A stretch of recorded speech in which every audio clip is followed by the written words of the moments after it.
संभल के हमहू नहीं कभी जी ध्यान कहीं जात भाई हैं हम देखा था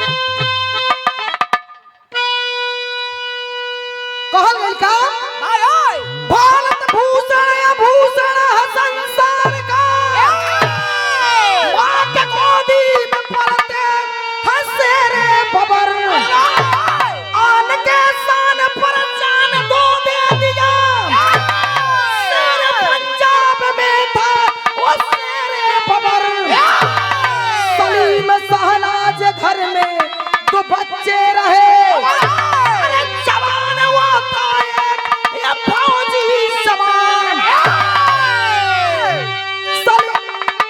सलीम शहनाज घर में दो बच्चे रहे सन 65 की लड़ाई में आया तूफान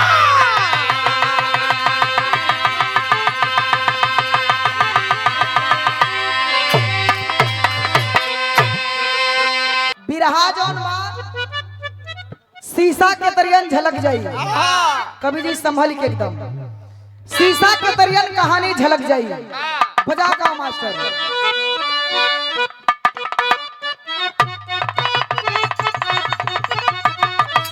यह गीत बा मेरे महबूब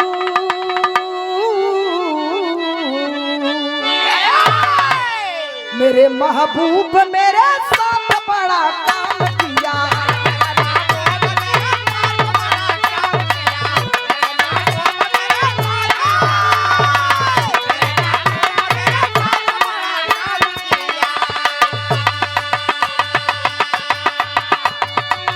मेरे महबूब मेरे साथ बड़ा काम किया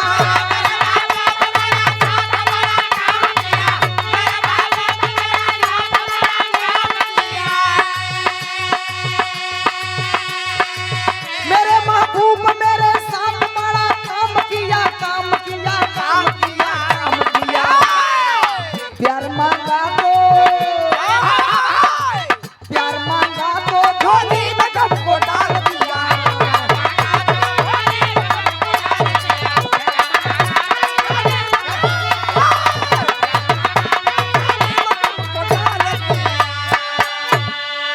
लेकिन गौर करिएगा भाव पे कहना है बता दे ख्वाजा के हृदय का शीशा टूट गया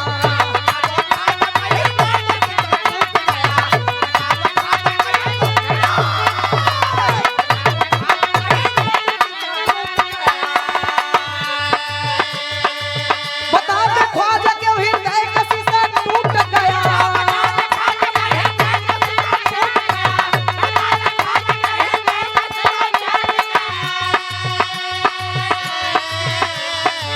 बता दे ख्वाजा के हृदय का शीशा टूट गया टूट गया टूट गया टूट गया बचा था जो कुछ भी बचा था जो कुछ भी बचा था जो कुछ तेरे जान में लूट गया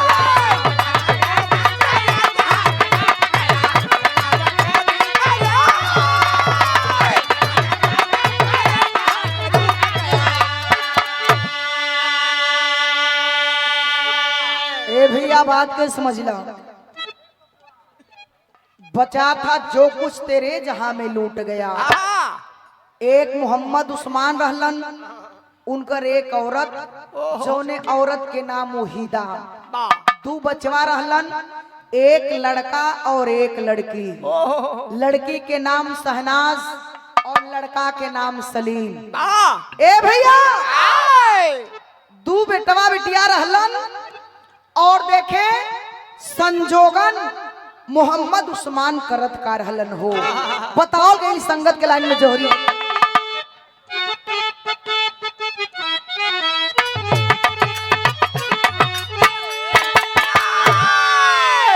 ये राणा शिवा के भरती पीरों से नहीं है खाली जो उठा है ज्वाला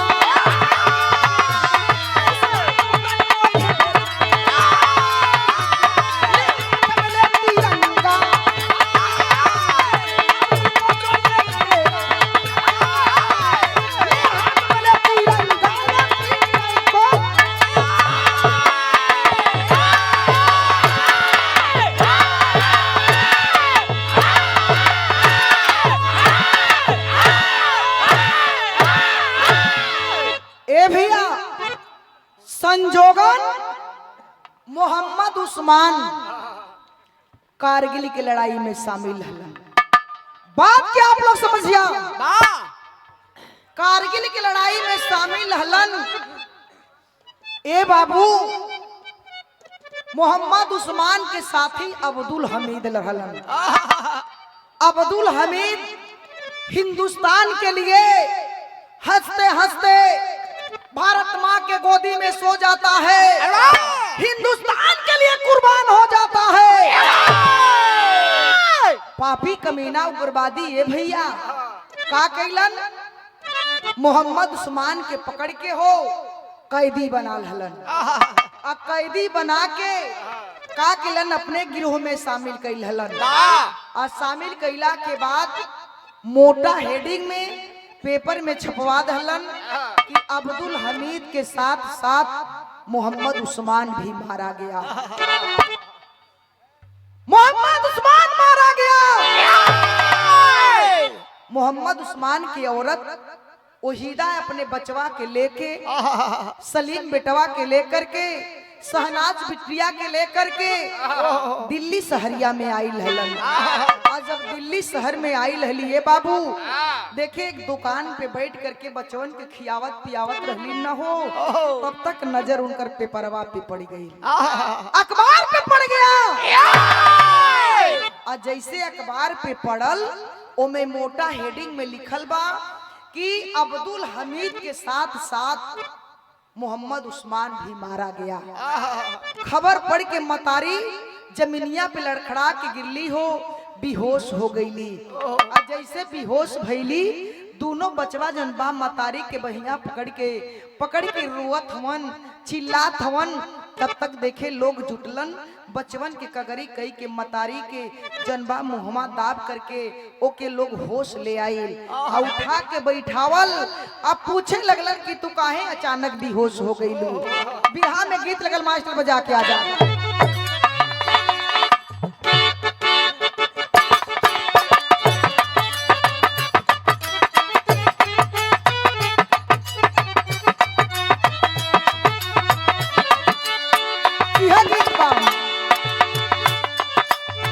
हम तो से पूछला मालिनी, आई रे मालिनी, हम तो से पूछला मालिनी, आई रे मालिनी, हम तो से पूछला मालिनी,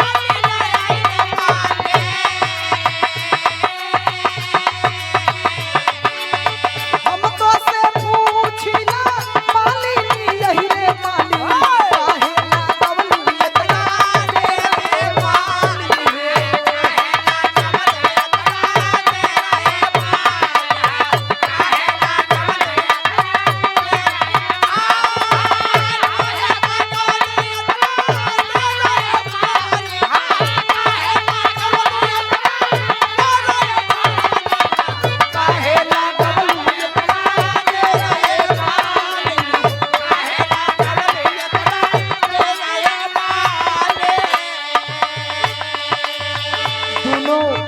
बचवा रोवत होन हो बाबू, अखिया से आंसू झरझर झरझर गिरत बा।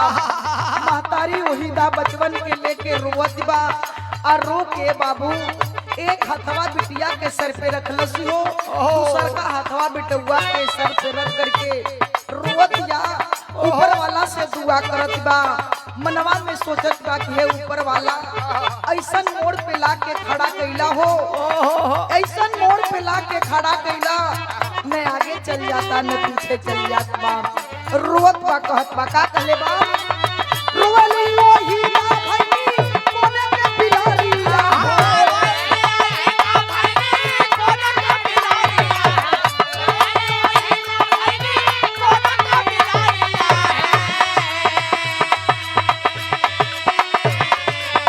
रोली लोही ना भईनी कोने के बिलारिया हो, दहला का मारिया के कोई साथ हो।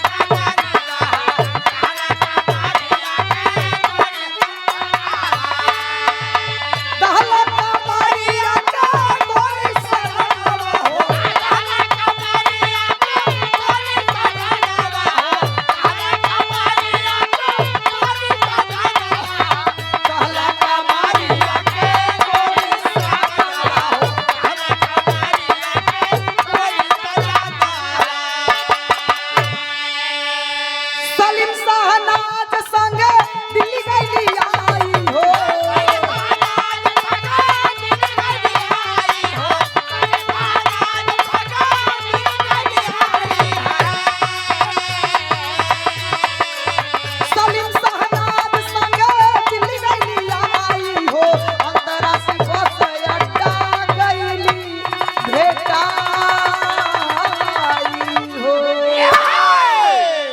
ए बाबू देखे गौर कई हो, आज ओहिदा रोहत रोहत परेशान हो गई। खे ऊपर वाला कोने मोड़ पे लाके खड़ा कर दला हो, न आगे चल जाता न पीछे चल जात बा। ए बाबू ओहिदा सोचलस काहे ना बचवन के लेके अपने घरे चल जाई। बिटिया और बेटवा के लेके जब घरे जात बा हो, वही दिल्ली में एक अंतरराष्ट्रीय बस अड्डा बा। अंतरराष्ट्रीय बस अड्डा के लगे जब पहुंचल बा त का किलबा बेटुआ के बसवा में पहले चढ़ा देले बा हो। अब बिटिया के जब बाद में चढ़ावे चलल तब तक एक गाड़ी जनबा बदमाश आ गईलन। आया करके वो हीदा के ढकेल करके बिटिया के मुहमा दाब के बाबू गड़िया में बैठा ललन हो। आ गड़िया में बैठा के लेके चल दहलन। फरार हो गए पापी। आज जब फरार भइलन हो बाबू तो देखा कहाँ शहनाज बिटिया के लेके पहुंचल हवन हो। बिरहा में गीत लगल मास्टर।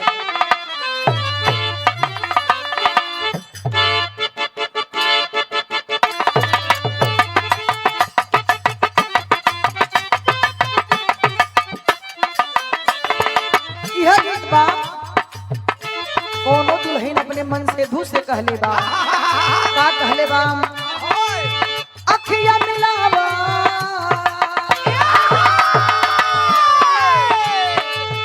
अखिया मिलावा यावा करवा लगावा हमारे बलम।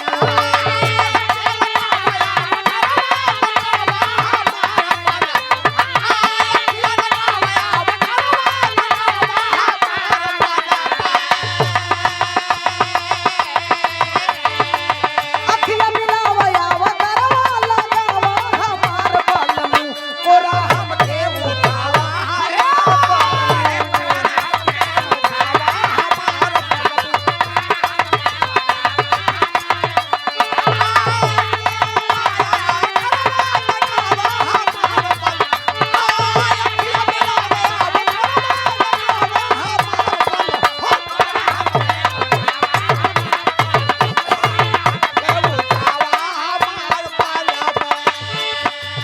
शहनाज बिटिया को उठा करके पापी कमीना उसी दिल्ली में एक मुन्नी बाई का कोठा था। उसी कोठा पर ले जा करके पापी देखा शहनाज बिटिया के कहना था। कहना है का?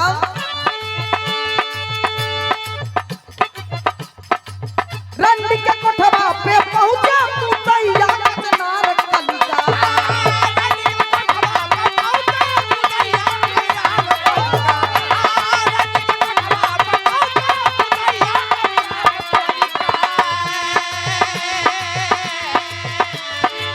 मुन्नी के कोठवा पे पहुंचे पुतैया कचनार कलिका। बंद कोठरी में करती घूड़ा लगा।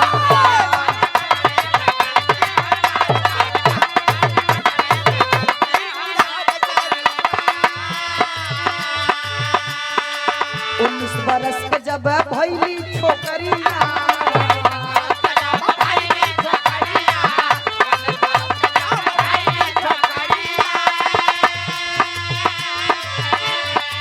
सहनज भागे के सोचे वो पैया।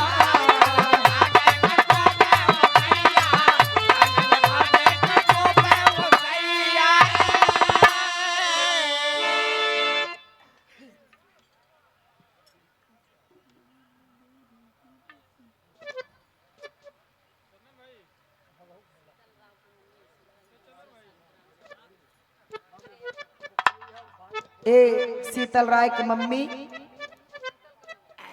शीतल के मम्मी चिड़ैया कोट के धरती से ए बहुत सुंदर पुष्पहार और 100 रुपए से आपने सम्मान किया। चडो में कोट कोट नमन। कैसे बना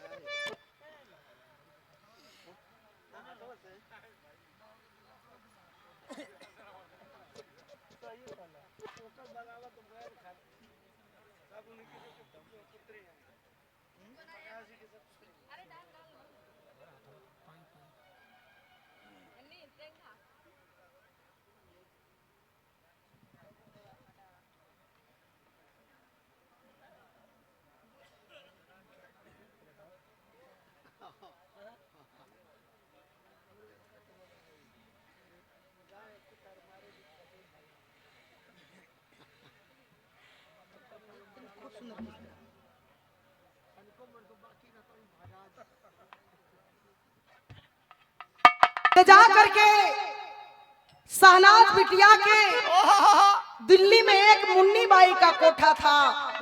उसी कोठा पर ए बाबू ले जाके सौदा करे लगलन।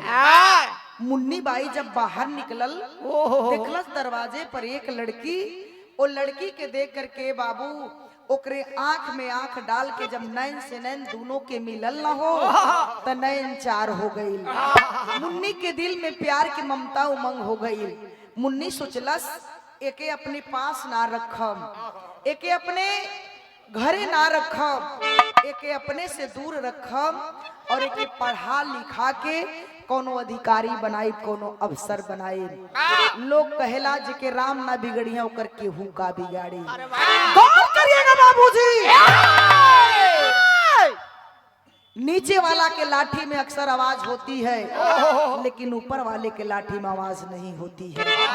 बाहरे विधाता, मुन्नी बाई अपने मन में सोचने लगती है किस लड़की को पढ़ा लिखा करके अफसर बनाऊंगी, इसे अपने पास नहीं रखूंगी, नहीं तो दुनिया वाले के नजर में ये भी बुरा बन जाएगी। इसके लिलार पे एक बदनामी का टीका लग जाएगा, एक धब्बा लग जाएगा। मुन्नी बाई का केलस और बिटिया के खरीद लहलस। अब पैसा दे के बदमाशन के भगा दिहलस। अब बाहरे बाहर मुन्नी बाई अपने घर पे रखलस नाये बाबू। बाहरे बाहर ले जाके ओके स्कूल में दाखिला करा दिहलस, हॉस्टल में दाखिला करा दिहलस। अब दाखिला भइले के बाद हो देखा मुन्नी वहां से दूर हो गई। सोचलस ए शहनाज से मिलब उलब नहीं जब तक ये अफसर बन ना जाए। बार बार मिलब जुलब तो लोग कही ए लड़की से मुन्नी बाई के का रिश्ता बा, का वास्ता बा। शहनाज के जब एडमिशन हो गई, पढ़े लिखे लगल, धीरे धीरे पढ़ लिख के 19 बरस के हो गई। 19 बरस के भइले के बाद ए बाबू उ एनम बन गई। और जब एनम भइल ना बाबू तो एक दिन ओई हॉस्टलवा में बैठ के शहनाज सोचतिया आज ना ते कल, कल ना ते परसों, अब परसों ना ते कहियो ना कहियो मुन्नी बाई तो हमसे मिल ही आई। जब मुन्नी बाई जब हमसे मिले आई इतना दिल हॉस्टल में रही कि हम का करब जब दुनिया के निगाह में हम गिर जाए। लोग सोचे लगी, मेहना मारे लगी कि मुन्नी बाई से ऐ लड़किया से कौन रिश्ता बाटे। सोचे लगल शहनाज, न रही बांस न बजी बांसुड़ी। सोचलस की दुनिया सोचलस की इ नगरिये छोड़ देई, इ शहरिये छोड़ के कोनो दूसरे शहर में जाके हम अपन नौकरी करे लगे। गौर करिएगा, शहनाज बिटिया दिल्ली शहर छोड़ के कश्मीर जिला में चल गई। आ कश्मीर जिला में एक जिला बा डोडा जिला। वो डोडा जिला में पहुंचल और वहां पहुंचले के बाद एक अस्पताल में वो जाकर के अपन नौकरी करे लगल। नर्स के नौकरी करने लगी। जब नर्स के नौकरी करे लगल ए बाबू तब देखा यहाँ के बात यही छोड़ा, जन बेटवा सलीम के लेके महतारी शहनाज दिल्ली से अपने घरे गईल त ओ बेटुआ के पूत भतार समझ के ओके जनबा एडमिशन करा के पढ़ावे लिखावे लगल। आ जब पढ़ावे लिखावे लगल त देखा एक दिन उ लइकवा भइल बका बिरहा में गीत लगल मास्टर।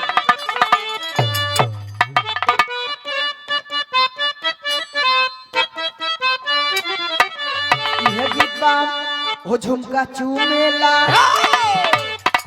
हो झुमका चूमेला, हो झुमका चूमेला, हो झुमका चूमेला, गोरे गोरे गलवा न दुनिया का मन करेला।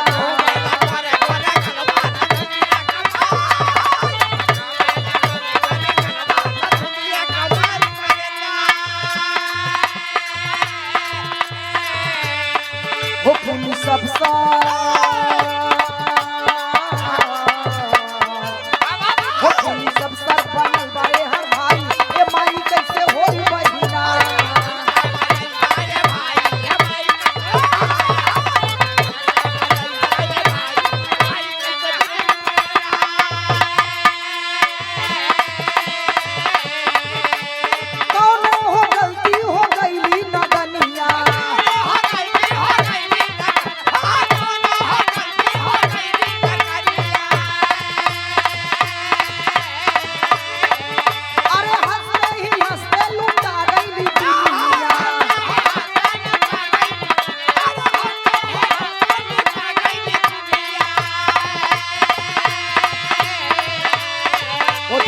पूजा की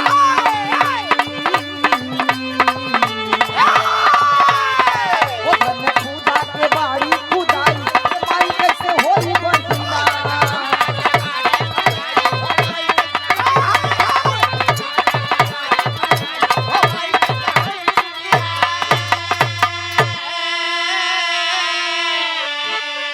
गौर करिए बाबूजी यार सलीम बेटवा एसपी बन गई। गौर करिएगा बिरहा पर शीशा के तरिया ने एकदम साफ साफ झलक जाइए। यार बेटवा सलीम एसपी बन गई। आज जब एसपी बन के वर्दिया चढ़ा के मतारी के समनवा आइल बाहो ए बाबू मतारी तो देखलस तो कर सीना गदगद हो गई हो लेकिन लइकवा की अखिया में आंसू आ गई। मतारी कलश बेटा आज ही खुशी के दिन बा तोरे आंख में लाल कहां से आंसू आ गए। लइका सलीम कलश रे माई हई वर्दिया कोने काम के बारे माई हई वर्दी कोने काम के बा आज हमारे अब्बू जान रहतन हमार बहनिया रहत बहनिया माई हमके अपने छाती से लगा ले हमके अपने सीने से लगा लेत रे माई हई वर्दिया पोले हई लेकिन खुशी ना बारे माई मतारी वहीदा सुनलसी हो कहले लाल अब दुनिया में केहू बाना लाल तू ही हमार संसार बाड़ा तू ही हमार पूत भतार बाड़ा लाल अब तू ही एगो बाड़ा तोहरिया सहारा बा लाल मतारी बिटवा से कहत न बाहो तब तक देखे बिटवा के मतारी कहत बा तब तक एक लेटर ज्वाइनिंग के आ गई। जैसे लेटरवा आइल बाहो ये बाबू अपन बोरिया बिस्तर लेकर के उ लेटर कहाँ के ज्वाइनिंग रहा वही कश्मीर में जो डोडा जिला रहा। देखिए किस्मत कहां से कहां तक ले जाता बाबू। उसी डोडा जिला में जाकर के नौकरी करे लगले बाबू। जब एसपी के नौकरी करे लगलन न हो अपने साथी के साथे तो देखा बाबू भैल का बिरहा में गीत लग गई।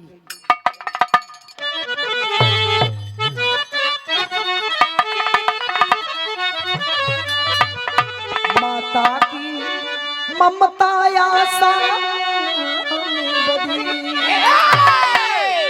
हस्ती वसुंधरा अंबर भी किया तमाशा तमाशा। माता की ममता आशा में बधी हस्ती वसुंधरा अंबर भी किया तमाशा माता की ममता आशा में बधी। लेकिन देखा भाई का मास्टर बिरहा में गीत लगिल बजा के आजा।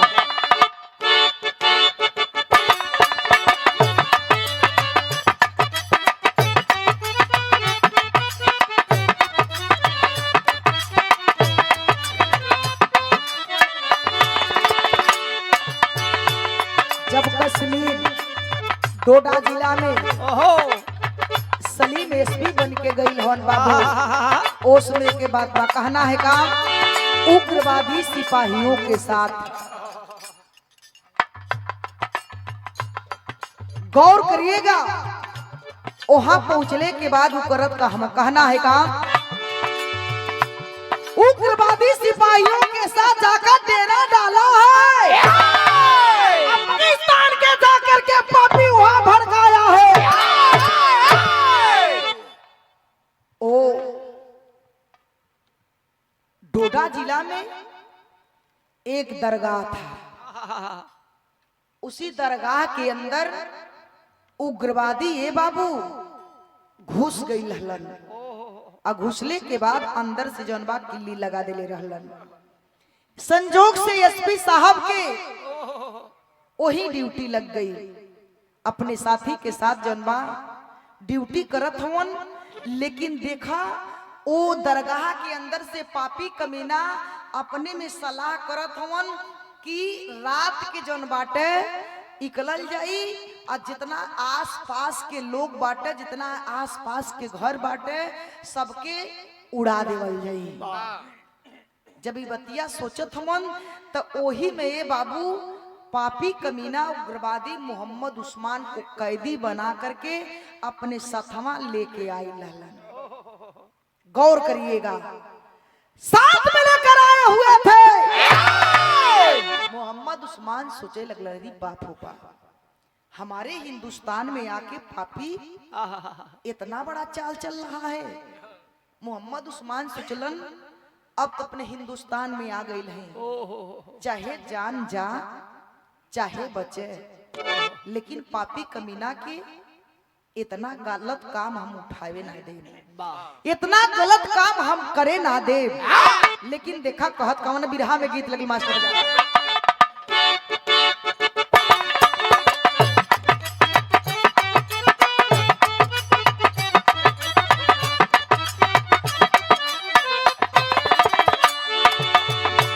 एगो दुल्हन बाड़ी कहत है कि कैसैया नून रोटी घर ही खाई जाई दोनों प्राणी। अरे वाह, यही से जौन बा यही मिट्टी से सोना चांदी हीरा मोती उगावल जाई। हमरे आँखी के सोझा रही है लेकिन तो के बहरे ना जाएगी। कहत बा काम जवन जवन कहबा सैया,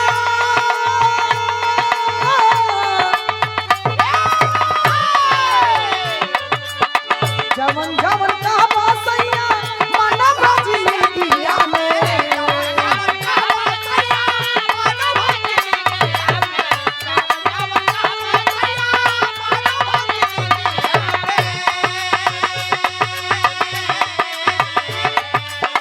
जवन जवन कहबा सैया माना बाजी दिया में, जन जा विदेश राजा चढ़ली जवानिया में, जन जा विदेश राजा चढ़ली जवानिया।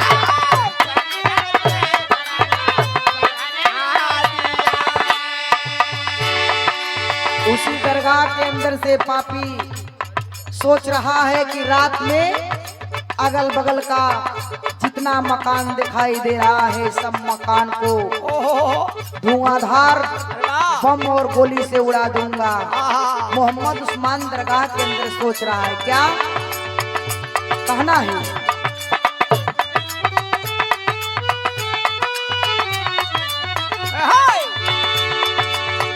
आत्मसमर्पण का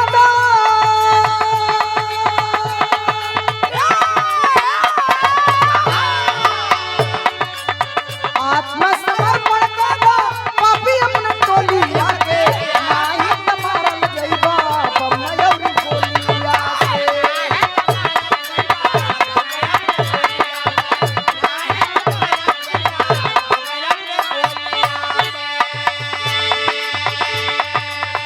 इतना सुनता पापी कैलाया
सोचे लगलन कि जैसे पापी कमीना बम और गोली के तैयारी बनावत हुवन, ओकरे पहले फटकवा खोल के हम दौड़ के बाहर निकल जाए। अरे वाह, अब बाहर जाके एसपी साहब से बता दी कि एसपी साहब हमहू हिंदुस्तान के हैं, हमहू हिंदुस्तान के हैं।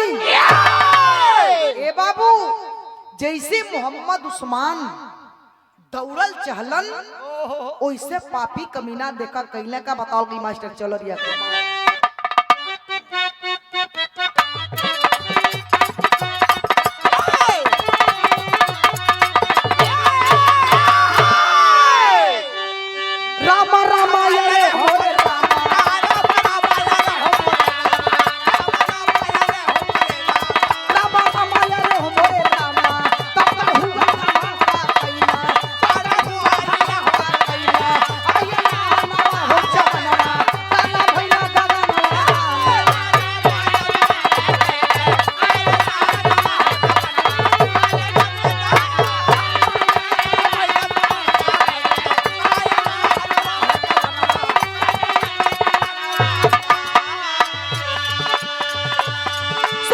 उस्मान हर साई जाके भेदवा दे बताई जाके भेदवा दे बताई जाके भेदवा दे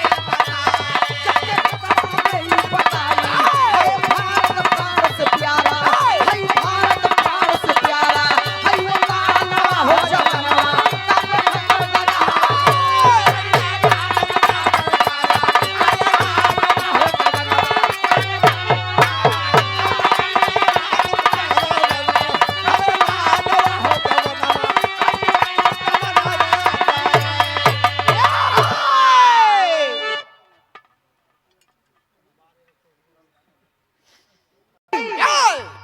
ए बाबू जैसे मोहम्मद उस्मान फटकवा खोले गईलन अरे वाह वैसे पापी कमीना का कैलन गोली और बम से ये बाबू चारों तरफ चलावे लगलन कुछ पापी कमीना उग्रवादी का कैलन रिवाल्वर से ये बाबू बंदूकी से का कैलन मोहम्मद उस्मान के दोनों पैरवा छलनी कई रहलन जब दोनों पैरवा छलनी हो गई मोहम्मद उस्मान लड़खड़ा के जमीनिया पे गिर गईलन और एहर देखा एसपी साहब और एसपी साहब के साथी मिल करके गोली चलावे लगलन और जैसे गोली चलावे लगलन ए बाबू अवसर पाके मोहम्मद उस्मान दोनों पैर ते छलनी हो गई रहल लेकिन केहुनी के बल पे घुसकत ए बगलिया में झाड़ी रहल ओई झड़िया में जाके छुप गईलन और जैसे छुपलन तैसे देखे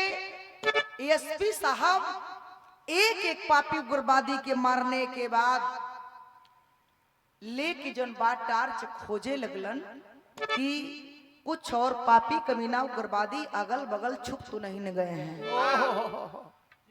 खोजे लगलन है बाबू आज जैसे खोजत खोजत जात हवन तैसे लाइट जब पड़ल एसपी साहब पे मोहम्मद उस्मान देखलन अरे बाप हो बाप हमरे देश के नौजवान एसपी साहब आ रहा है सोचलन कि दौड़ के जाके एसपी साहब के पैरवा पकड़ ले एसपी साहब से कह दी कि हम हिंदुस्तान के हैं एहर से एसपी साहब जात हवन और से ये बाबू के हुनी के पल पे घुसकत उस्मान आवत रहलन आ जैसे एसपी आगे बढ़लन तैसे ये बाबू दोनों पैरवा त छलनी मोहम्मद उस्मान के भइल रहल लेकिन केहुनी के बल पे घुसकत सूत के दोनों पैरवा के पकड़ ललन आ जैसे पैरवा पकड़लन तैसे एसपी साहब रिवाल्वर निकाल करके मोहम्मद उस्मान के कनपटी पर लगा देता है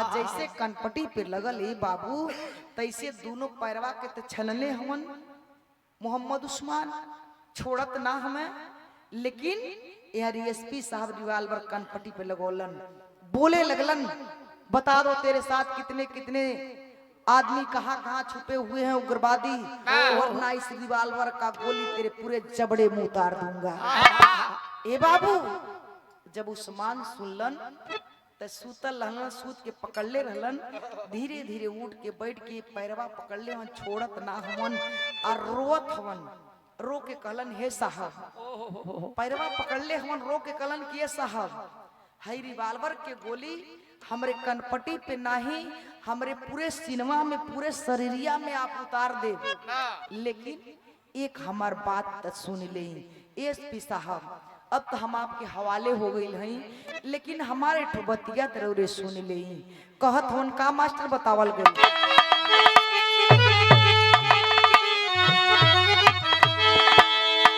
मोहम्मद उस्मान रो रो के कहत होन का कहलन हमहू हई हिंद के अरे जवानवा एसपी साहब हो हमहू हई हिंद के अरे जवानवा एसपी साहब हो कैदी बन के आ गई नहीं वो तनवा एसपी साहब हो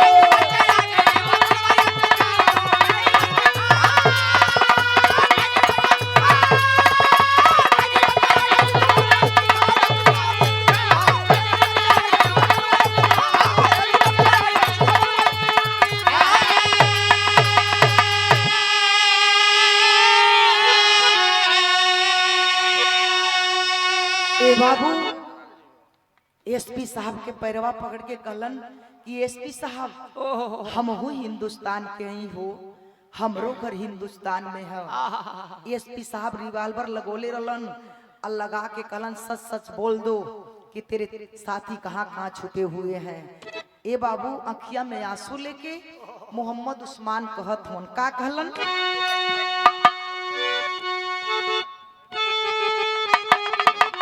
अरे सन 65 लद्दाख क्षेत्र में हम कहीं नहीं पकड़ाई हो, अब्दुल हमीद कहिले बाबू अमर पद पाई हो, अरे उग्रवादी बनिया गईनी वतनवा एसपी साहब हो, आई अम्बाला में बाट पर वतनवा एसपी साहब हो।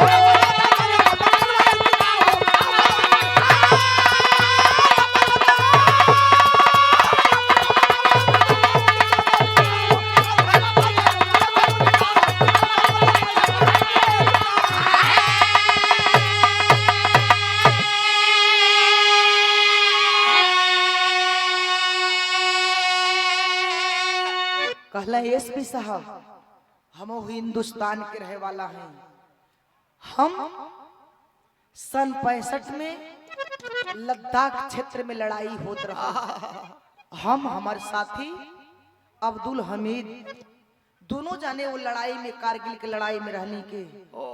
अब्दुल हमीद हिंदुस्तान के लिए भारत माँ के गोदी में हंसते हंसते शहीद हो गया, भारत माँ के गोदी में हमेशा के लिए सो गया।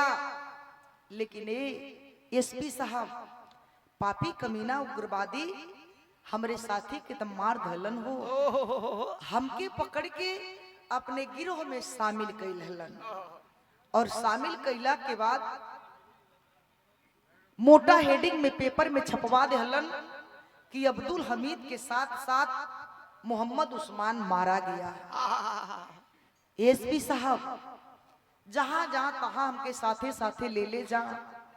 आज हम हिंदुस्तान में पापी कमीना हिंदुस्तान में जब ले गए हम तो हम सोचली हम कि सारी बतिया चल के आपसे बता दे। जैसे दौड़ के गेटवा पे अली हम तैसे पापी कमीना गुलिया से पैरवा के छलनी कई धलन। हमार नाम मोहम्मद उस्मान है, हमार घर अम्बाला क्षेत्र में है। जब इतना बतिया ए बाबू एसपी साहब सुनलन तो सोचे लगलन कि हमरे अब्बू जान के नाम मोहम्मद उस्मान रहल हो, हमरो घर जन बाटे अम्बाला क्षेत्र में हो। फिर एसपी साहब सलीम बेटवा सोचलन कि नाम जैसन नाम रहेला आ गांव जन बा उहो जन बा गांव में ऐसन गांव रहेला। लेकिन फिर सोचलन कि अम्बाला के बात बतावत होन, लेकिन फिर सोचला कि चला हमर अब्बू के नामे ऐसा कई नाम होई, ई दूसरे के नाम बतावत हुई हैं। लेकिन पैरवा उस्मान छोड़त ना हमें, रोते रोते ठोर बात कहलन। का कहला मास्टर,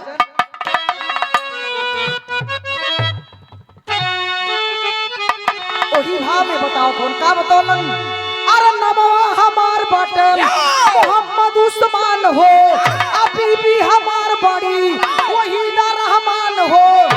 अरे खबर भेजवा देबो हमरे घर में एसपी साहब हो, आ जिंदा बाड़ी की हो गई सपनवा एसपी साहब हो।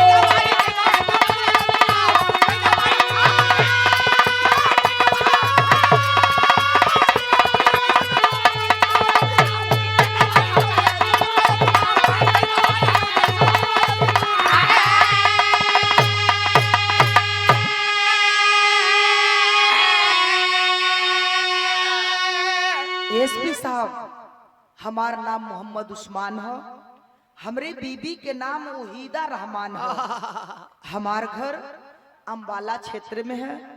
तनी हमरे बीबी के संदेशा दे देती कि जियत यड़ी की मर गई बाड़ी, अगर जियत होखे तो हमार संदेश पहिए तो जरूर ही है। एसपी साहब ओकरे बाद ई रिवॉल्वरवा के गोलियां जौन बा हमरे सिनेमा में उतार दे, हम तू तक ना कह। ए बाबू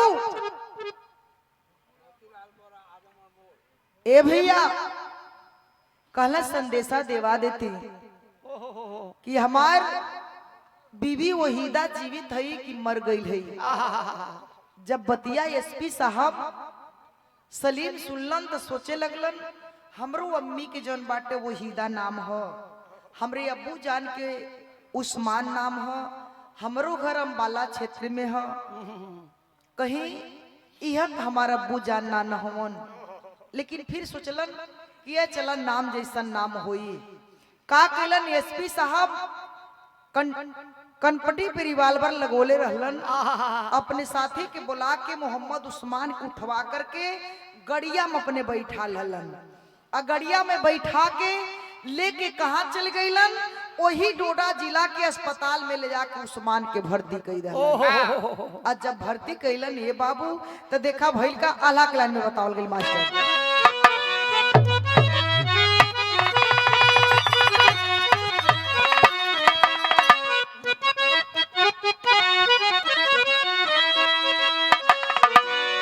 कहल गई अरे पाई के समनवा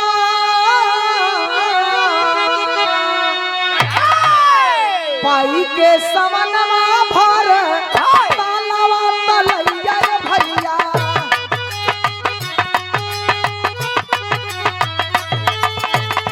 पंजर जमिनिया बाबू कैली हरिया,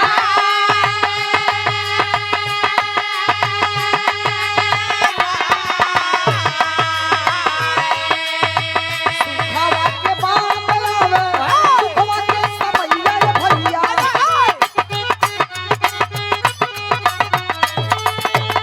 कैसन सपनवा अल्लाह कहला होके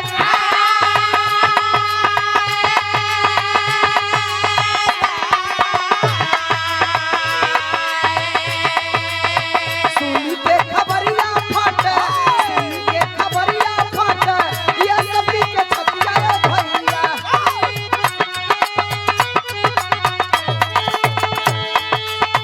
पाई के खबरिया रनिया कैली बहरा,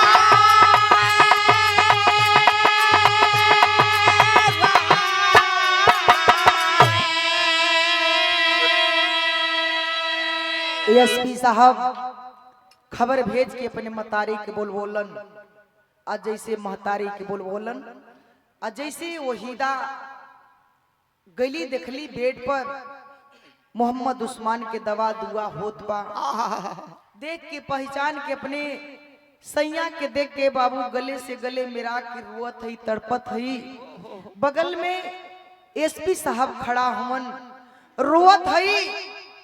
उस्मान अपने औरत वहीदा के पकड़ के कहलन कि तू ते आ गईलू, लेकिन हमार बिटिया रानी हमार बेटवा राजा के ना ले लू हो।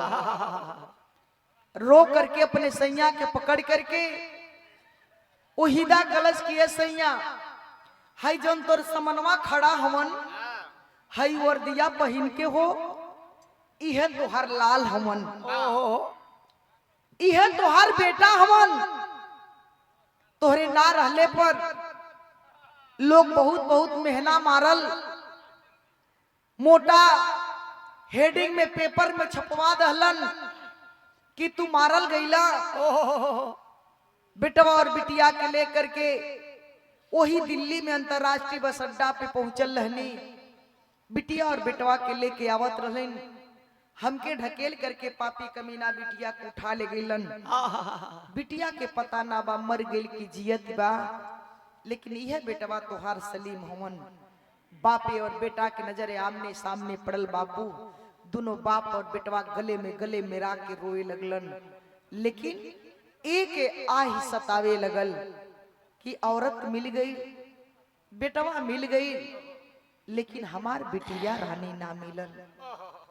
वहीदा बिटिया रानी हमार कैसे होई हो, पापी कमीना ले गईलन, मार दहलन की जीवित रखले हमन, अभी ऊपर वाला जाने, लेकिन बाहरे विधाता।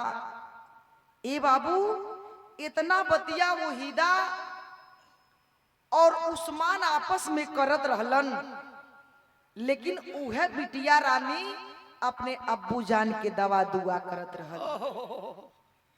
खड़ी होकर के मतारी और बाप के बात सुन करके बिटिया रानी ऊंचा आवाज में बिटिया रानी अपने अब्बू के पैरवा पकड़ के कहत बा, आखिरी में का कहले बा,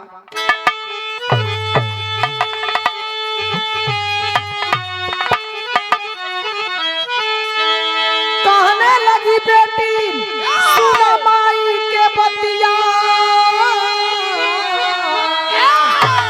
धई के अब्बू के पैरिया रोवेले बिटिया।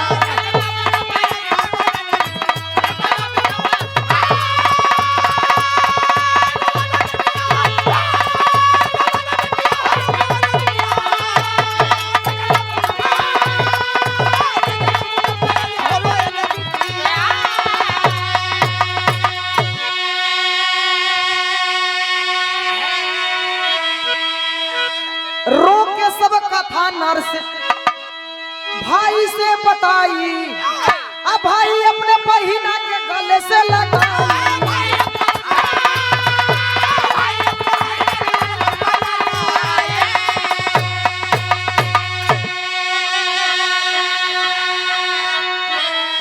तब बाप के बुझ गई रैनिया रोवेली बिटिया, भाई के अब्बू के पैरिया रोवेली बिटिया।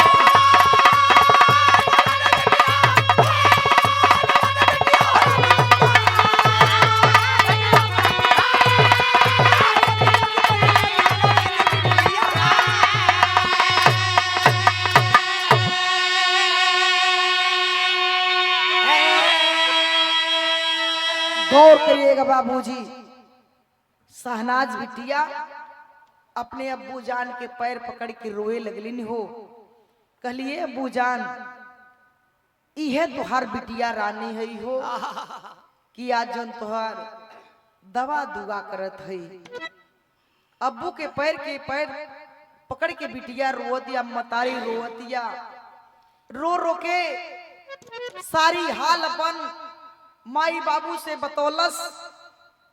भाई सलीम पूछे लगल, बहनी कैसे तू यहाँ तक आ गईलू?